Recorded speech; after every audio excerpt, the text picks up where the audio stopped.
Best నాయకత్వంలో వారి శిక్షణ ఆధ్వర్యంలో ఈరోజు సబ్ ఇన్స్పెక్టర్లు రిజర్వ్ సబ్ ఇన్స్పెక్టర్లు ఏఎస్ఐలు 500 మందికి పైగా శిక్షణ పొంది రేపటి నుండి 4 కోట్ల తెలంగాణ ప్రజల సేవకు బయలుదేరుతున్న మీ అందరికీ మనస్ఫూర్తిగా శుభాకాంక్షలు తెలియజేస్తున్నా.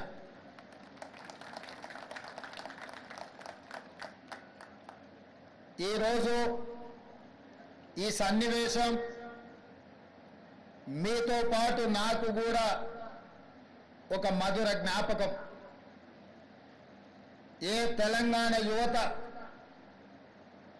ప్రాణత్యాగాలు చేసి తెలంగాణ రాష్ట్రాన్ని సాధించుకున్నారో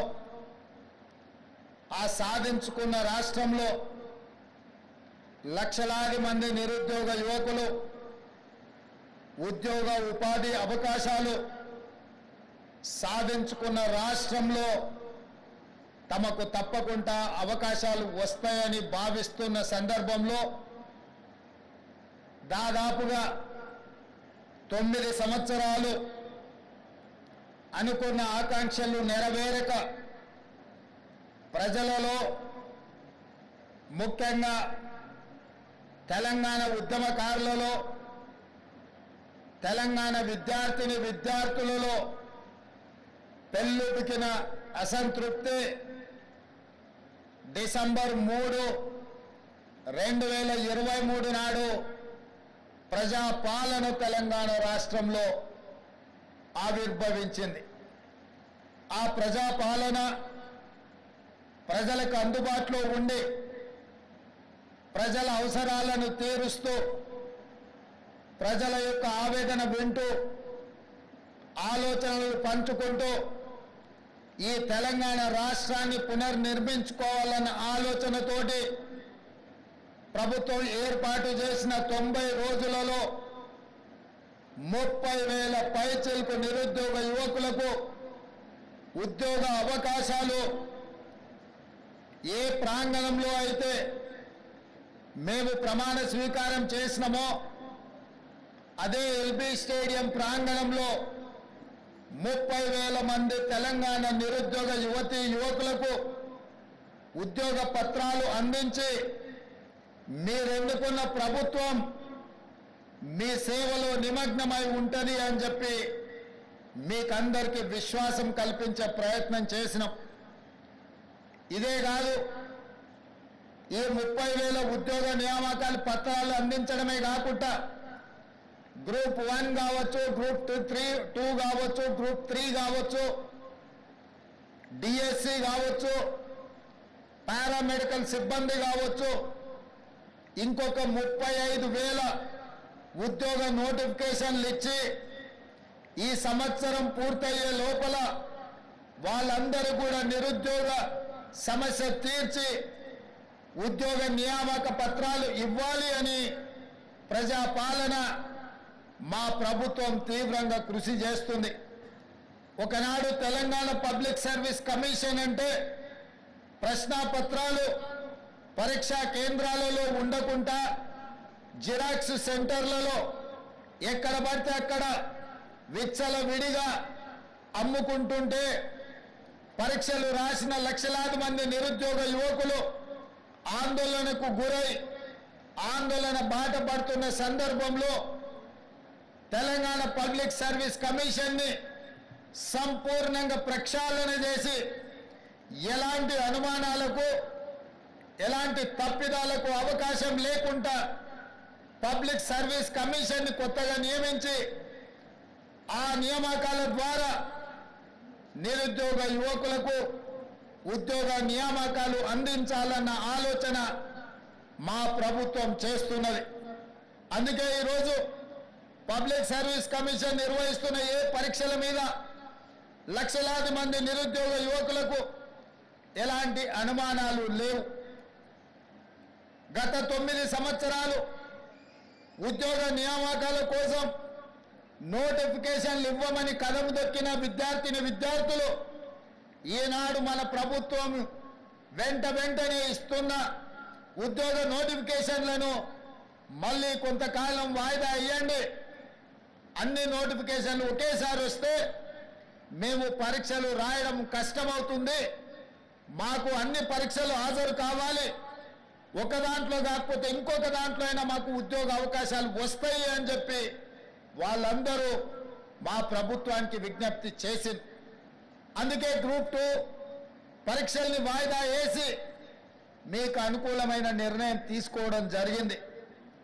ఆనాడు ఉద్యోగ అవకాశాల కోసం కదం దొక్కిన మీరు ఈనాడు నోటిఫికేషన్లు ఇవ్వడంతో శిక్షణ తరగతులలో మీరు నిమగ్నమై చదువుకుంటున్నారు.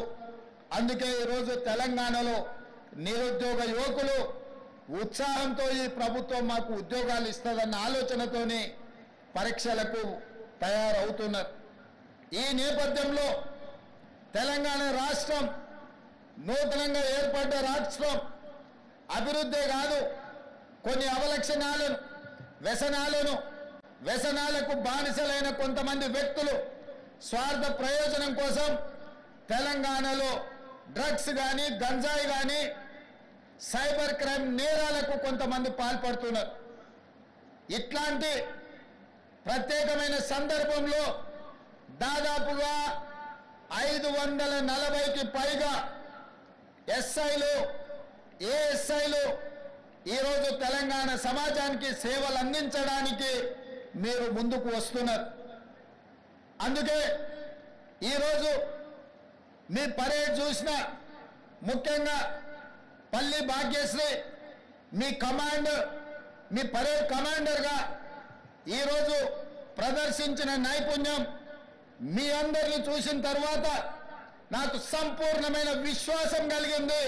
రేపటి నుండి మీరు తెలంగాణ రాష్ట్రంలో డ్రగ్స్ మీద గంజాయి మీద సైబర్ నేరాల మీద ఉక్కు పాదం మోపి తెలంగాణ రాష్ట్రంలో గంజాయికి డ్రగ్స్ కు స్థానం లేదు, అట్లాంటి కార్యక్రమాలకు ఎవరైనా పాల్పడితే వాళ్ళని ఎవరిని క్షమించము అనే విధంగా మీరు ముందుకు నడుస్తారని మాకు సంపూర్ణమైన విశ్వాసం కలిగింది. మిత్రులారా, ఇది ఉద్యోగం కాదు, ఇది ఉద్యోగ భద్రత కాదు మీకున్నది. తెలంగాణ రాష్ట్రంలో ముఖ్యంగా పోలీసు విభాగంలో చేరే ప్రతి యువకుడికి ఇది ఒక భావోద్వేగం. ఇది ఉద్యోగ బాధ్యత కాదు, ఇది ఒక భావోద్వేగం. ఈ రాష్ట్రాన్ని మనం వందలాది మంది మీలాంటి నిరుద్యోగ యువకులు ఉద్యమకారులు ప్రాణ త్యాగాలు చేసి తెలంగాణ రాష్ట్రాన్ని సాధించుకున్నాం. ఈ సాధించుకున్న రాష్ట్రంలో వ్యసనాలకు తావు ఉండకూడదు, గంజాయి డ్రగ్స్ సైబర్ నేరాలకు ఎక్కడ కూడా అవకాశం ఉండకూడదు. ఈ తెలంగాణ రాష్ట్రం మనది, 4 కోట్ల తెలంగాణ ప్రజలు మన కుటుంబ సభ్యులు. వాళ్ళు ఎలాంటి సమస్యలు ఎదుర్కొన్నా అది మన వైఫల్యమే అవుతుంది. మన మీద సంపూర్ణమైన విశ్వాసం పెట్టుకొని ప్రజాప్రతినిధులతో పాటు 24 గంటలు ప్రజలకు అందుబాటులో ఉండి ప్రజలకు అవసరమైన అందించే సేవలు పోలీసులే. పోలీసులకు సమయం లేదు, సందర్భం లేదు.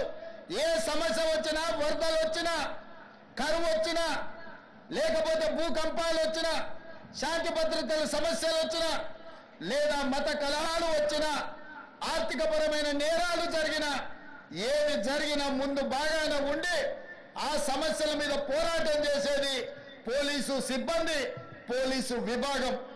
అందుకే నేను మీతో పంచుకున్నది ఇది ఉద్యోగం కాదు, ఇది ఒక భావోద్వేగం. ఈ భావోద్వేగమే ఈ తెలంగాణ రాష్ట్రాన్ని పునర్నిర్మించి భవిష్యత్ తరాలకు బంగారు బాటలేసే బాధ్యత మన అందరి మీద ఉన్నది. అందుకే ఈరోజు తెలంగాణ రాష్ట్రంలో ఒక పక్కన నిరుద్యోగ సమస్యను పరిష్కరిస్తూ ఇంకొక పక్కన విదేశీ పర్యటనలకు వెళ్ళి జాతీయ అంతర్జాతీయ స్థాయిలో తెలంగాణ రాష్ట్రానికి వేలాది కోట్ల రూపాయల పెట్టుబడులు తీసుకొచ్చి పరిశ్రమలను స్థాపించి ఆ పరిశ్రమల ద్వారా లక్షలాది మంది నిరుద్యోగ యువకులకు ఉద్యోగ ఉపాధి అవకాశాలు కల్పించాలన్న ఆలోచన మన ప్రభుత్వం చేస్తున్నది. ఈరోజు ఉద్యోగాలే కాదు, నిరుద్యోగ సమస్యను పరిష్కరించడమే కాదు, ఈ సమాజంలో పెట్టుబడులు తీసుకురావడమే కాదు, రైతన్నలు నేతన్నలు పట్టెడన్నం పెట్టేది రైతన్నలైతే ఆ రైతన్నలకు ఆత్మగౌరవంతో బ్రతకడానికి నేతన్నలు సహకరిస్తున్నారు. నేతన్నలతో పాటు గీతన్నలు ఈరోజు మన సమాజంలో ఉన్నారు. కుల వృత్తులు చేతి వృత్తులను బలోపేతం చేస్తూ ఆ వృత్తులను ఆదుకుంటూ ఈనాడు తెలంగాణ రాష్ట్రంలో 8 నెలల్లోనే సరిగ్గా 27 రోజుల్లో 18,000 కోట్ల రూపాయలు రైతు రుణమాఫీ చేసి 22,22,687 మంది రైతుల ఖాతాలో 18,000 కోట్ల రూపాయలు వేసిన చరిత్ర ఈ దేశంలోనే మొట్టమొదటిది. తద్వారా మీరందరూ రైతుల బిడ్డలు, గ్రామీణ ప్రాంతం నుంచి వచ్చిన వాళ్ళు, వ్యవసాయము వ్యవసాయ సమస్యలు రైతుల యొక్క కష్టాలు తెలిసినోళ్ళు. నేను కూడా గ్రామీణ ప్రాంతానం నుంచి వ్యవసాయ కుటుంబం నుంచి వచ్చిన వాడినే. రైతు యొక్క కష్టాలు నాకు తెలుసు. అందుకే 18,000 కోట్ల రూపాయలు కడుపు కట్టుకొని నిధులు సేకరించి 18,000 కోట్ల రూపాయలు ఈనాడు రైతుల ఖాతాలో వేసి రైతన్నల కళ్ళల్లో ఆనందం చూస్తున్నాం.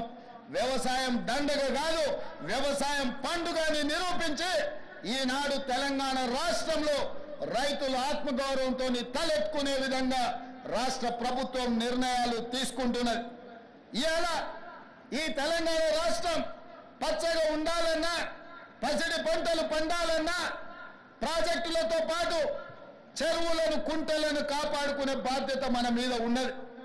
నిన్న మన మీరందరూ చదివి ఉండొచ్చు, చూసి ఉండొచ్చు.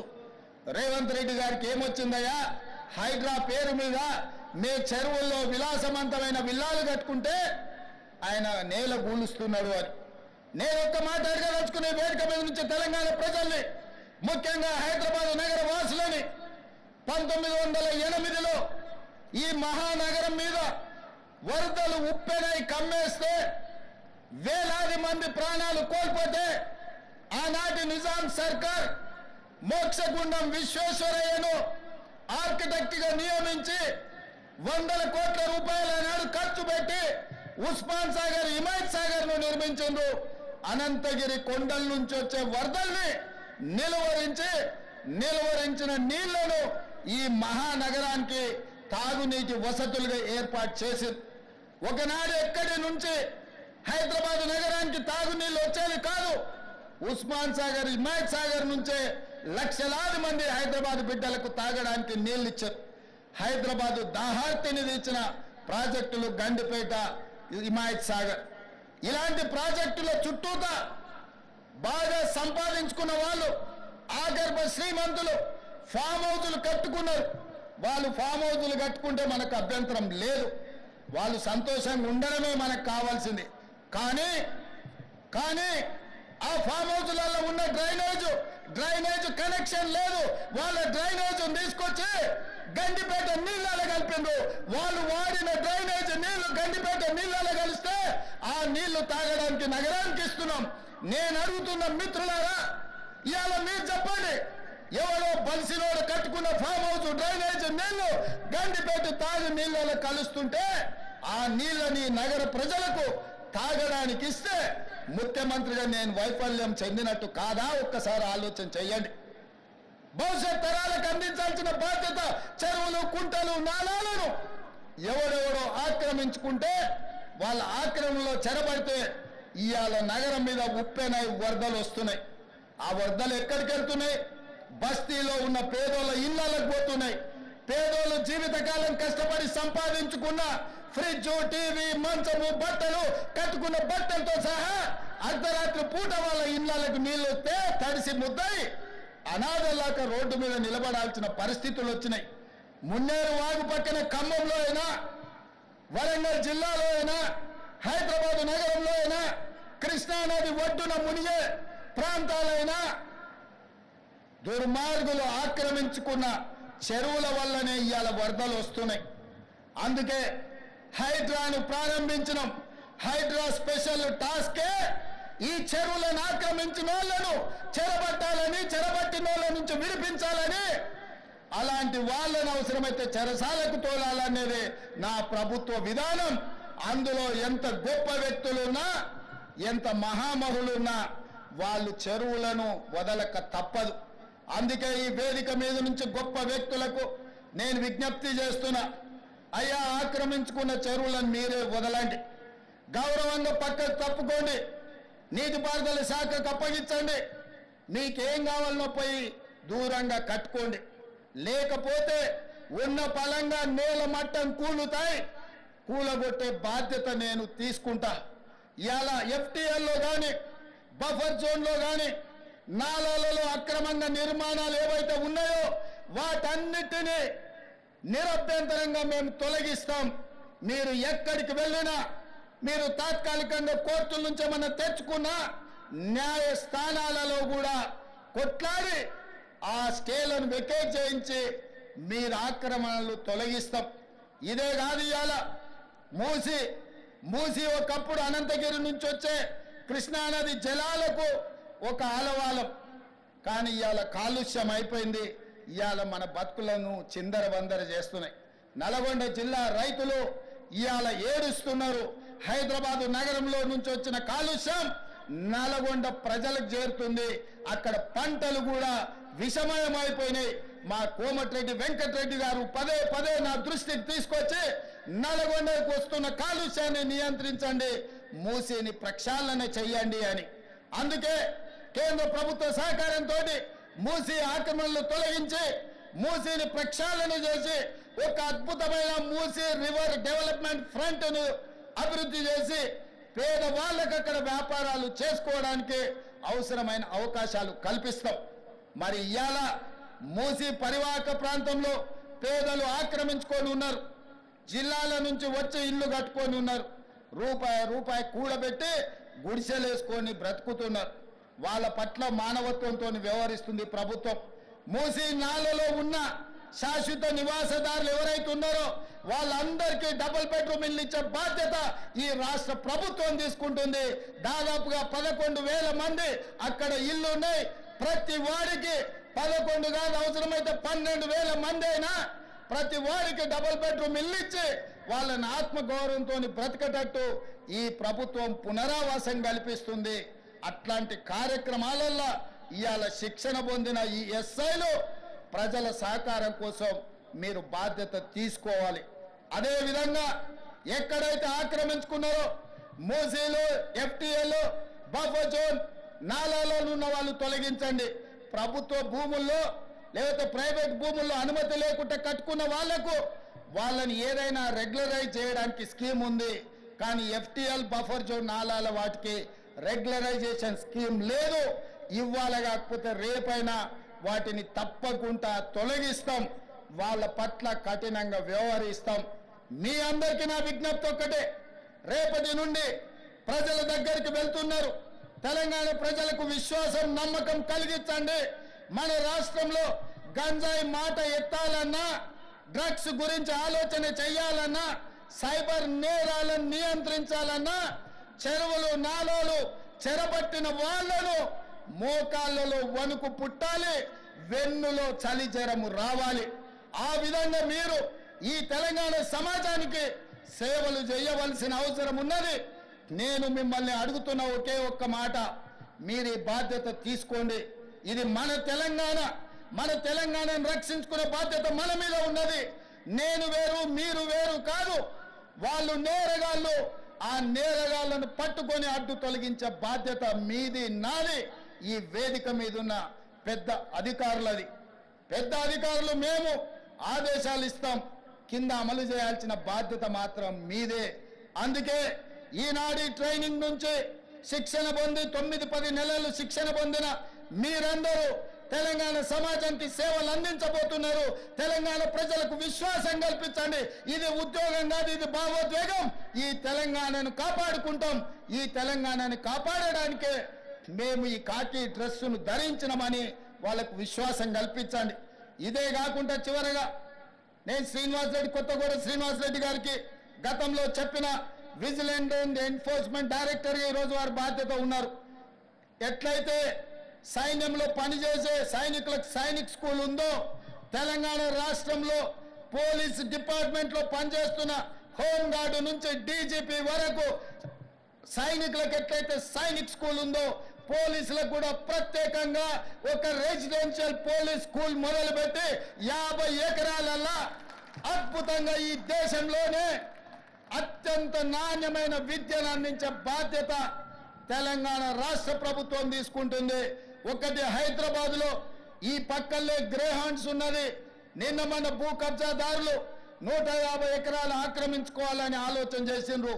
అందులో 50 ఎకరాల స్థలాన్ని ఇక్కడ రెండవ స్కూల్ వరంగల్లో 50 ఎకరాలు కేటాయించి మీ అందరికీ 6th క్లాస్ నుంచి పీజీ వరకు డాక్టర్లు ఇంజనీర్లు కూడా చదువుకోవడానికి పోలీసుల పిల్లల కోసం 100% ఉచిత విద్యను అందించడానికి మా ప్రభుత్వం కట్టుబడి ఉన్నది.